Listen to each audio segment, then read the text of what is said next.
Welcome to BBC Points West on this Tuesday evening. Thank you so much for joining us. Our main story tonight, the son who killed his parents. He made threats against them, but his psychiatric hospital didn't notice he was missing, so they weren't warned. It was 2 hours after Warrington had absconded that staff at the psychiatric hospital contacted the police. His family weren't told he was at large. The next morning, both of his parents were dead. The judge decided William Warrington was not responsible for his actions. Our other headlines tonight: I'm a nurse, get me out of here. The medical staff leaving for Australia as the NHS struggles to recruit at home. An increase in road rage directed at bin collectors just doing their jobs in Gloucestershire. And lit up for the first time, a touch of Christmas cheer at Clevedon Pier.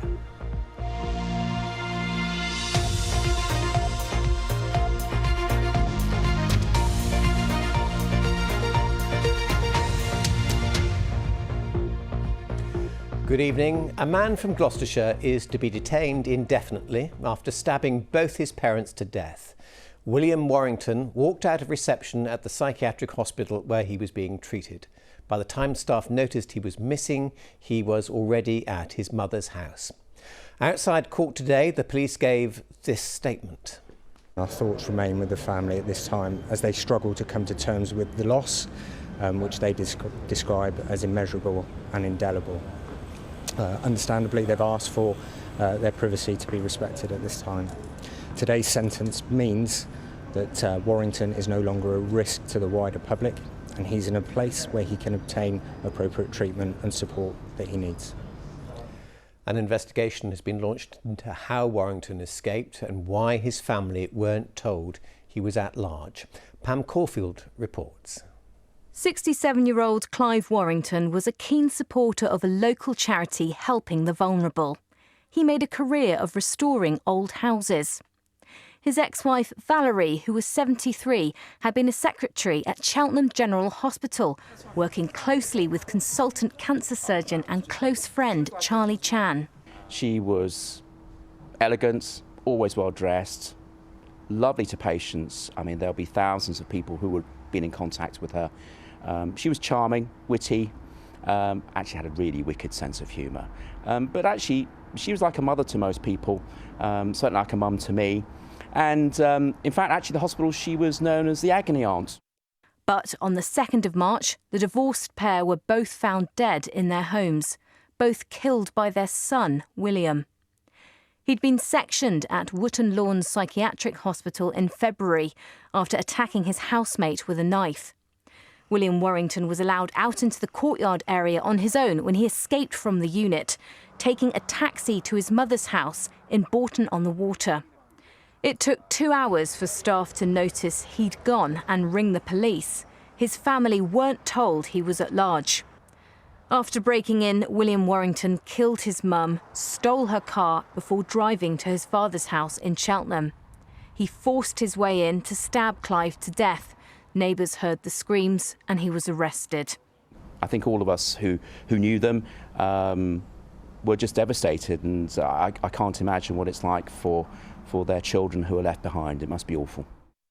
Previously, in 2019, he'd been handed a restraining order for harassing the supermodel Kate Moss at her home in Oxford. The Warrington family had warned the hospital staff about threats he'd made to them, sending 11 emails. The last one was from his mother on the 1st of March, the day before he killed her. They told us today they have lost all confidence in agencies which have failed us.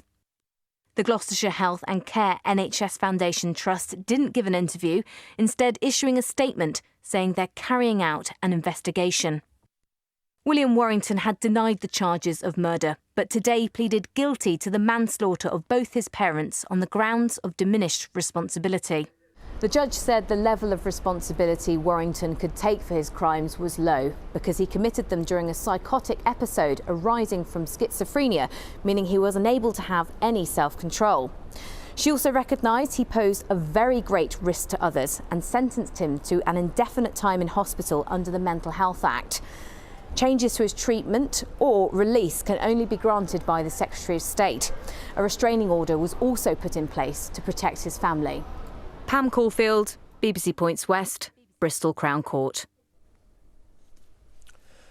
A decision is expected in the next few days about restarting work at Hinkley Point nuclear site following the death of a construction worker.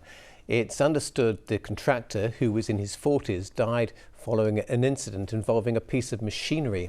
A man in his 60s has attended a police station for a voluntary interview. The death isn't being treated as suspicious. The Royal College of Nursing says 1 in 10 jobs is vacant across the southwest, with staff leaving for better paid jobs. Nurses have voted to take strike action, demanding a pay rise. Many say morale is at an all-time low. Our health correspondent Matthew Hill reports. Enjoying a new life in Australia, Michael Lawton left his job in intensive care in Bristol last year for double pay to work in Sydney. It means he can splash out on holidays and have a better working life. I loved the lifestyle over here. The pay and working conditions suited me a lot better. You know, you could have one nurse back home looking up to 12, maybe 16 patients. Over here, that would be illegal and that would not be allowed to happen. So you can imagine why nurses are stressed, why they're leaving shifts crying. He's one of many to leave the NHS. New figures show how desperate the staffing crisis has become. There are now 3,631 vacancies for nurses in the southwest. That's up from 2,776 on the year before. It means 1 in 10 jobs are unfilled. Many have left for better money, others to work for agencies who pay well over the odds for staff to work, ironically in hospitals. It's been revealed Swindon's Great Western Trust recently had to pay £2,549 to fill a shift on a bank holiday. Because I know how much pressure the NHS is under across the board, yes, this figure is exorbitant. And of course, it doesn't all go to the nurses. It also goes to the agencies. But sadly, I wasn't all that surprised because I know what pressure the NHS is under at the moment. This RCN rep says many of her colleagues in Bristol have left. That's why she says members plan to go on strike over pay for the first time ever. I've had senior nurses like myself who have left the organisation in droves. And what have they told you is the reason? Burnout, exhausted. You have had a 3% pay rise last year when public sector workers had nothing, and this time round there is an offer towards 5%, more than many people have had. It's way below inflation. The pay rise is not truly what it's made out to be. The government say it's on track to recruit 50,000 more nurses by 2024. But if its negotiations with health unions break down, a strike will have a severe impact on the NHS. But without a significant pay rise, nurses warn the health service will collapse. Matthew Hill, BBC Points West. Thank you, Matthew. Well, you're watching Points West and we're live here on BBC One. I'm told there's a few showers outside. Thanks very much indeed for joining us.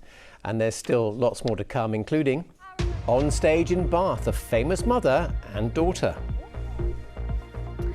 And not just one, but 2 Quentins. Join us on BBC Points West later. That's a treat to come, but first take a look at these pictures. Waste collectors are appealing for a bit of patience after an increase in road rage by frustrated drivers in the Forest of Dean. Look, you can see that guy's trying to get past the van. Well, motorists are taking dangerous risks trying to get past and have even assaulted staff, we're told. Will Glennon reports. Out this morning collecting recycling in Little Dean in the Forest. And someone decides a risky overtaking move is better than a wait. Not unusual, say the collectors, who see cars mounting curbs, putting them in danger to get by. And it's on the rise. You see cars overtaking in horrible places, outside of people's driveways when young children are out and around, outside schools they can mount curbs, and also we've got blokes out working on the trucks. And if somebody comes out from behind that lorry, you're not going to see them until it's too late. people have overtaken us and they've hit the side of the lorry with their wing mirrors, smashed their wing mirrors off and all. After, when the lorry's been hit a couple of times now, that same stretch of road, I'm a bit like, oh, I want to stand more on the other side than you do. So it does make you a bit uneasy sometimes. And driver Rob even saw one of his colleagues be physically attacked. So he came out of his car, grabbed the loader, pinned him up against the side of the body of the truck, and then just started feeding him right hooks, just because he couldn't get by. Since the collection vehicles were fitted with cameras, everything that happens can now be captured. Already this year, there have been more incidents of reckless driving than last year. The current campaign just wants to make us all aware of what's at stake. The guys are out there, they've got to work, and people going up on curbs and grass verges isn't an acceptable behaviour really. So they are very conscious that you are waiting to get by, so they will get through the job as quick as can, but it's got to be as safe as they can as well. The waste and recycling industry is already one of our more dangerous ones, so councils and collectors are asking drivers to remember patience and make emptying our bins as safe as possible. Will Glennon, BBC Points West, in the Forest of Dean. They do a great job for us. And what, you have to wait 30 seconds or a minute? Just patience, please, for all of us. Now, in 2 days' time, the Chancellor will deliver his autumn statement outlining the government's tax and spending plans. They'll affect the take-home pay and budgets of millions of people, like Brenda, a mum of two from Bristol, who's having to make her own difficult decisions every day to break even. Fiona Lambden has been to meet her. It's just Brenda and her two children living here on the first floor of this block of flats. She works for a care home when they need her. Guys, come and sit down. Before school, she always makes sure Macario, who's 8, and Val, who's 5, have had a proper breakfast. I've noticed, especially with the electricity, the energy bills, it was increased, I think, April. And by then I was paying £125. So in April they increased it to £225. That was extra bill. Have you found it hard? Yes, it was hard because I wasn't prepared for it. Even though it's early, before 8 o'clock, Brenda makes tonight's meal in her instant cooker. So I don't normally use my oven or my cooker that much. I only use it twice a week. So that really helps as well. It really makes delicious and nutritious dishes, meals, yeah. So the Instant Pot, that saves so much money? Yes, it does. Like 60 or 70% of electricity. So I really love it. It's cost efficient.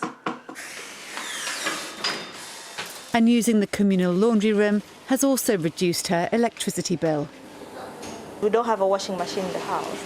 We use the laundry, the communal one, so it really saves electricity.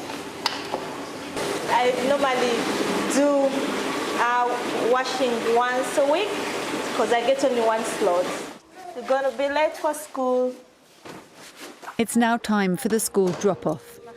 Are you worried about the winter? Yes, of course I'm worried, but we'll see how it goes. Yeah. Brenda's happy because she's got work today, but it will be another 10 hours before she's back home with her children. Fiona Lambden, BBC Points West. And thank you to Brenda for sharing her story with us, because it's an expensive time of year, isn't it? And research from Clark's Village in Somerset has revealed shoppers will be looking for more bargains this year, as well as starting early to spread the cost of Christmas. Laura Jones has been looking at what effect the cost of living crisis is having on our festive shopping habits. 40 days to go, and across the West, cost of living crisis or not, the shops are full. From the Clark's Village outlet in Street in Somerset to the Mall at Cribbs Causeway in South Gloucestershire, the Christmas tunes are playing, the lights are twinkling, and people are making an early start to their Christmas shopping. In fact, Broadmead here in the heart of Bristol has already had a bumper start to the festive period. With footfall this last weekend, higher than at any point since 2018. We didn't know what to expect from this Christmas, whether it's a case of people shopping early for Christmas, people might have saved some money during lockdown and are now spending that. It might just be people are desperate to get back out. Clearly for many, this is going to be a very tough Christmas indeed. Everything is more expensive, everyone has less to spend on extras, and for tens of thousands of families right across the West already facing impossible decisions about heating or eating, there simply won't be any festive cheer at all. And research carried out by financial agencies and retailers themselves this year seems to point to the fact that most people, however hard hit, will be making changes. Almost half of Brits asked said they were planning on cutting down on Christmas spending this year. 8 out of 10 said they would be looking for more bargains this year, and 6 out of 10 said they'd started shopping early so as to spread the cost of Christmas. We were only doing like one gift for like one family member this year. Yeah, a lot less. You literally can't afford it, can you? Yeah, I'm broke. Still do quite a lot of Christmas shopping, but I have cut down the amount. Normally I get bigger things, but I'm still getting everybody something, but perhaps spending a little less on it because I've just looked now, yeah, the prices have gone really high, yeah. To be honest, if my kids still need stuff, then I'm going to buy them clothes, you know. Just might not pay my bills on time, if I'm completely honest. Here in the Mall at Cribs Causeway, they're also very busy and hope to be more so when their Winter Wonderland event opens tomorrow. But again, with a nod to limited budgets. It's our first time to bring the event back since 2019, so we're all really excited. We have Paddington. This is his Winter Wonderland event, and he's bringing Santa. All really affordable. We're having free elements to the event, so there's a meet and greet with Paddington, making sure that all our community can come along. So the countdown is on, and despite money being so tight, so far, for the retailers at least, things are looking a bit brighter than expected. Laura Jones, BBC Points West. Joining us now is Helen Morrissey, who's a senior analyst with the Bristol firm Hargreaves Lansdown. Hello, thanks for coming on. Is there any evidence that people will be cutting back this year? Yeah, I think there are. I mean, as you mentioned there in that earlier video, I think, you know, the increased footfall that people are seeing is symptomatic of people maybe starting earlier with their Christmas shopping to try and spread that cost. But I think the fact remains that a lot of people are going to be really tightening their belts this year, and that comes down to buying fewer presents, spending less on them, and then also seeing that continuing trend that we've seen in recent months of people looking to cut back on their food shopping as well. Okay. The temptation is, isn't it, to put it on the credit card or even take out a loan. Now, what would be your thoughts about that? It is really, really concerning because I think, as you say, you know, it is tempting to kind of spend today and hope that you've got the money to pay for it tomorrow. But, you know, we've seen the way that, you know, prices have shot up in recent months, and, you know, with a recession looming on the horizon, you know, potential job losses, etc. You know, by kind of loading up those credit cards now, there's a concern that you might get yourself into debt that you can't actually manage to handle a few months down the line. Okay, the retail industry that really depend on this time of year, don't they? How important is it for them that we do actually spend some money? It's hugely important. I mean, Christmas is a massive, you know, part of their business, and that goes straight from, you know, shops, restaurants, you know, pubs, and it's been very difficult for them because obviously they have really, really suffered during the pandemic, you know, having to close down, and they will be looking for any way that they can to try and make money this year. But, you know, I think they are going to find it pretty hard. Okay, what's your anticipation of what the Chancellor might do on Thursday? Is it going to be as painful as they seem to be suggesting? Yeah, I don't seem to be bringing much in the way of Christmas cheer to you today, I'm afraid. But I think the Chancellor's been quite, you know, quite open that there's going to be some very difficult decisions ahead for many people. You know, there's rumours here of tax rises, etc. I think what we would hope to see is, you know, for those people who are struggling, that we might, you know, maybe potentially see some announcements on energy bills. You know, I think that's been kind of one of the key costs for many people this year. And if we could see a bit more help for people, that would be really great. All right, thank you very much. The thing to do is to watch Politics West this weekend for a full update. So I'll see you there. Thank you very much. Thanks for joining us. Now, the last time you could get on a train to Portishead, I was a young boy and England hadn't won the World Cup. The line closed in 1964, but now, at last, it's reopening. The government has given planning consent for restoring the Bristol to Portishead line almost 60 years after it closed. The work will cost at least £150 million and be paid for by the government and local authorities. What's exciting, I think, is the fact that we will have a connection between Portishead and Bristol and everywhere in between that'll make a big difference to the lives of many thousands of people. It'll increase the prosperity of our region. So it's important on a number of levels, and it's very exciting that we now have this permission. This is the green light to get on and do it and make this fantastic idea a tangible reality. The line will have new stations built at Portishead and Pill, running hourly services to Bristol. But it's been announced the opening of a new railway station beside the Portway has been delayed. It will now open next spring. The poet Lawrence Hu, whose early life saw him go to 8 schools and spend time in care, has been given an honorary degree. Bristol University gave him the title for his devotion to poetry and helping communities. Accepting the award, he told young people never to give up on themselves and that being Doctor Who still cracks him up. Many congratulations. The actor Caroline Quinton is on stage in Bath tonight playing alongside her daughter Rose. Caroline is, of course, a favourite after years performing on stage and television. This week, mother and daughter are starring in Mrs. Warren's Profession, playing mother and daughter. Funnily enough, Ali Vowles has been to meet the Quintons. Are you my mother? Am I your mother? Oh, Vivi! Where are our relatives? On stage together in Bath for the first time at a theatre they both love. The play reveals how Vivi, played by 23-year-old Rose, learns that her life of privilege is funded by her mother's career as a prostitute and then brothel madam. Who was my father? You don't know what you're asking.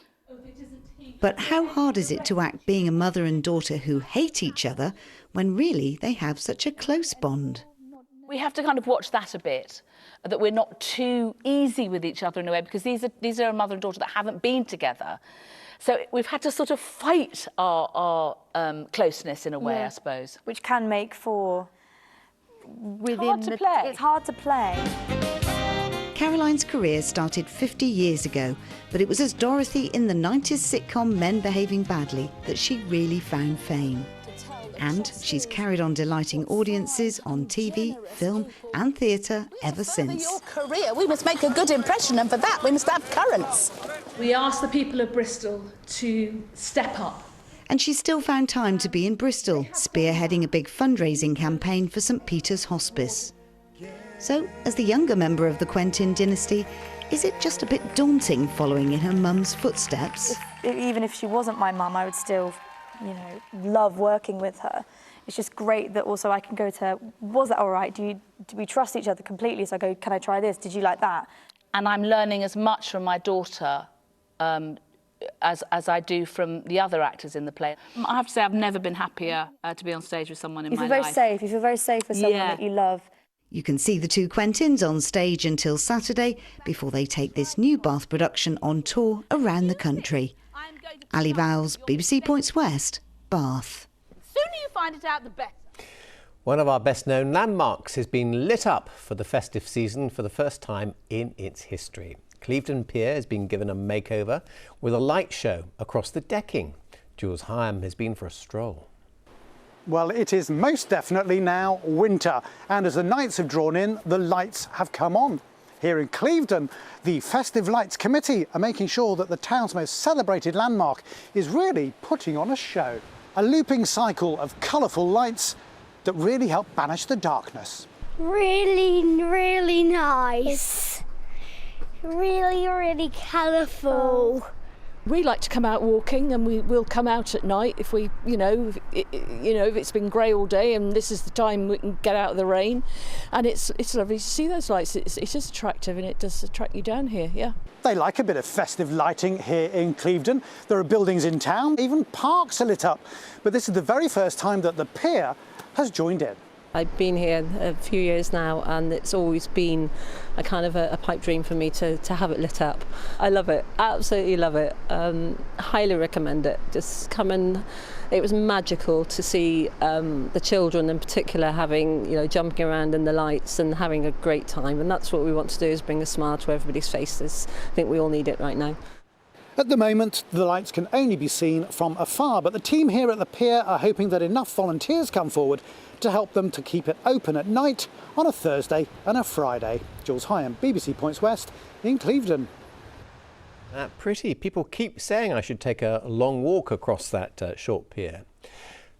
Let's move on to the weather forecast, shall we? And Ian, it's been grey, hasn't it? And a bit wet. A bit wet, yes, indeed. I would say a little bit more than a bit wet, actually, David, this morning. Hello, everybody. Indeed, just yesterday, our producer Dawn was lamenting the return of mud into dog walking activities. This particular shot was taken at Lechlade earlier on this morning as the rain was coming down plentifully. A rare shot, actually, of what appears to be a spaniel type dog actually avoiding puddles. Now, we're going to find that the story into tomorrow is, yes, going to bring more rain, but so far today that earlier rain moved away. There was a drier, showery interlude before that trough moved through, giving some pretty heavy rain actually for some of you, and now we're back into a more sort of hit or miss story with, yes, quite a bit of dry weather, but you'll see out towards the southwest further clusters of showers are waiting in the wings, and all of this tied in with low pressure, another area of which forms tomorrow. And tomorrow later through the afternoon and into the evening we'll run another period of some quite persistent rain across us, quite windy conditions as well. That area of low pressure spins its way northwards across the country as we close out the rest of Thursday. So for the rest of this evening, as you saw on the radar, yes, there are drier intervals, but there are showers. Some of those are still quite plentiful in places through tonight. Some of you might just about escape with a dry night, but there will be many who don't. Some of those showers could be quite heavy in places. And it will be all in all a pretty cool night, actually. Single figures widely, as low as about 5 or 6 Celsius in some parts of the countryside to greet us. First light tomorrow. Now, in a reversal of today's fortunes, actually the driest weather will tend to be through the first half of the day. It'll last longer the further north you are. But then later through the afternoon, in comes this next band of rain. Again, some of that will be quite heavy. So again, in contrast to today, where it was the morning commute that was thoroughly wet, it will be the late commute tomorrow, and there will be more showers following on into the evening once all of that has pushed through. Temperatures tomorrow, not far off average, about 11 to 12 Celsius. I'm expecting Thursday will tidy up actually with time. Friday looks a pretty decent day. I'm hopeful a fair part of Saturday might follow in similar fashion. Bit of uncertainty when the next batch of rain arrives. Well, we shall see. Thank you, Ian. Will you come back tomorrow? Yes, okay. Well, if you're going to be here, I will be too. Even better. Thank you so much for watching. That's where we have to leave you. Amanda is with you at 10 tonight for the late news. Otherwise, well, Ian and me are back tomorrow. See you then. Take care. Bye-bye.